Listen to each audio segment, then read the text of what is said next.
ప్రభుత్వం కూడా ఈ 5 సంవత్సరాల నుంచి చేసిన ప్రభుత్వం అదే మోడల్లో ఉంది. కానీ వాళ్ళు ఒక రాజకీయంగా ఒక జనాన్ని మామూలుగా మభ్యపెట్టి ఆయన అధ్యాత్తాన్ని పద్దానికి నేను లెక్కని డబ్బు అన్నవాడు ఎవరికి రూపాయి పడేది కాదు.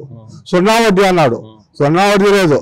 డోహరాలకు అన్నాడు, డోహరా వాళ్ళకి లేదు. రైతు భరోసా 12,000 వస్తా అన్నాడు, 5,000 వస్తా, 2,000 6,000 మోడీ వస్తున్నాడు. ఆ మోడీ కూడా అందరికీ ఇట్లా కొంతమందికి పడుతుంది, కొంతమందికి పడుతుందా. ఈయన 7,000 అడుగుతా అంటాడు, 5,000 వస్తాడు, 2,000 వేయడు.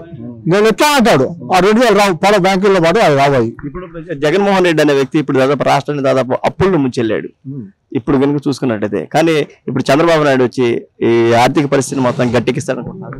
ఆ ఆర్థిక పరిస్థితి మొత్తం గట్టిగానే చేస్తాడన్నా మా గట్టుకుతో ఎక్కుదాం అనుకున్నాం మేము. ఈ అప్పుడు ఎప్పుడు మరి చాలా ఉండే ఎట్లా పరిపాలిస్తాడు, ఎక్కడ తీసుకొస్తాడు, అప్పుడు ఏం చేస్తాడో. కానీ ఆయన మీద మాకు బాగా నమ్మకం ఉంది, చంద్రబాబు నాయుడు మీద మాకు బాగా నమ్మకం ఉంది, చేస్తాడని మమ్మల్ని వడ్డేస్తాడు అనేది మాకు బాగా నమ్మకం ఉంది. మాకు ఈ జగన్మోహన్ రెడ్డి అంత మోసగాడు ఇక ప్రపంచం మీద ఉన్నాడు, పుట్టడు, పుట్టబాడు కూడా ఇక.